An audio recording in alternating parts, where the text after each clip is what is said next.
I believe when it comes to clean technology and renewables, we're truly at a transformational moment in time. There are growing energy needs around the world. We have the ability to meet those needs in a sustainable way. I believe, and many others do, that it's one of the largest and most compelling emerging market opportunities in the world. Why would we refer to clean technology and renewables as an emerging market? Energy has been ubiquitous for over 100 years. Coal, natural gas, and oil have been widely available and generally affordable, at least in developed markets like ours. But they won't be forever. All of those are finite resources. We have a growing global population.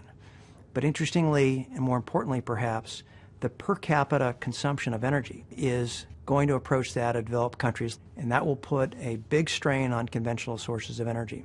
That's why we believe that clean technologies and renewable technologies will be so interesting going forward. Historically, many forms of renewable energy just have not been competitive with traditional fossil fuels. But that's changing, and it's actually changing fairly rapidly.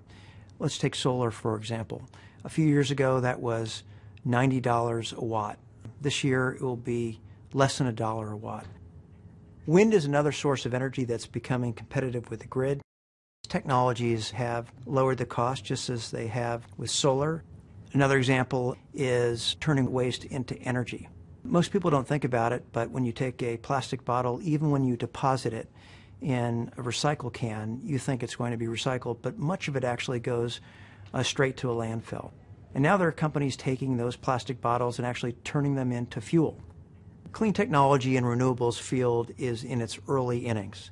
And like any emerging industry, it's very volatile. And we happen to be going through a difficult period right now with market acceptance. So it will take some time and scale for clean technology and renewables to compete effectively with industries that essentially have been around for over 100 years. Financial institutions have a vital role in developing the renewables industry. Over $600 billion has been invested in this sector to date. And we think that number will double over the next 10 years.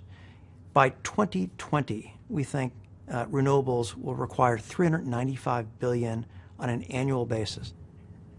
Goldman Sachs finds this market to be incredibly compelling. And for that reason, a couple of years ago, we formed a new group called the Clean Technology and Renewables Group. Our mission simply is to advise, finance, and invest in the premier clean tech companies globally. As a firm, we have invested $4 billion and financed over $24 billion to date.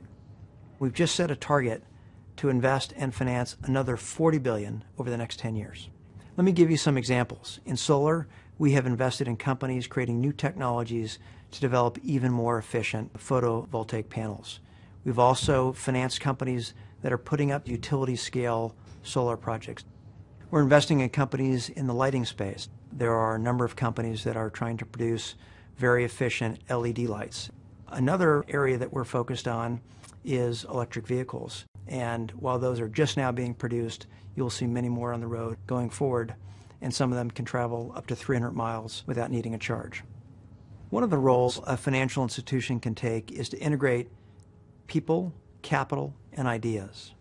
So if you can identify promising entrepreneurs, finance those entrepreneurs, introduce them to large industrial companies that can adopt those technologies rapidly, that would be very helpful to the adoption of renewables. And that's precisely what we're trying to do at Goldman Sachs.